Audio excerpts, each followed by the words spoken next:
నమస్తే సార్, నా పేరు GK Naidu from Chittoor, Andhra Pradesh. ADMS bike, ఇది ఏడిఎంఎస్ ఎలక్ట్రిక్ బైకు. ఈ బైక్ కొనడం వల్ల నాకు చాలా సంతృప్తిగా ఇచ్చింది. ఎందుకంటే ఒకే ఒక 2 యూనిట్లు ఫుల్ ఛార్జింగ్తో 100 కిలోమీటర్లు ఈ బండి మైలేజ్ ఇస్తుంది.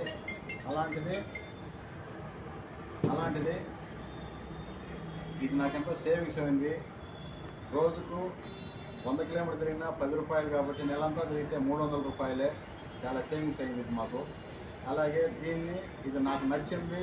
ఈ బండి చాలా బాగా నచ్చింది కాబట్టి కొంతమందికి ప్రమోషన్ చేసినాను. అట్లా నేను ప్రమోషన్ చేసిన దానివల్ల వాళ్ళకి ప్రమోషన్ చేస్తే చాలామంది ఈ బండి కొనడం వల్ల నాకు ఆర్థికంగా కూడా ఈ 8 నెలల కాలంలో దాదాపుగా 11 లక్షల రూపాయలు ఎర్న్ చేశాను. నేను బండ్లు అమ్మించిన దానికి కంపెనీ కూడా నాకు ఆ 11 లక్షల రూపాయల వరకు నాకు ఆదాయం కల్పించింది కంపెనీ. చాలా సంతృప్తిగా ఉంది. ప్రతి ఒక్కరికి కూడా ఇది చాలా సపోర్ట్గా ఉంది. చాలా హ్యాపీగా ఉంది. నా ఫ్యామిలీకి ఫైనాన్షియల్ కూడా సపోర్ట్ ఇచ్చిన దానికి చాలా మంచి బండి. ఈ బండి కొనడం వల్ల ఇంత ఆత్మీయంగా నన్ను ఆదుకున్న దానికి కంపెనీకి కూడా నేను థ్యాంక్స్ చెప్పుకుంటున్నాను. జై ఏడిఎంఎస్, జై ఏడిఎంఎస్.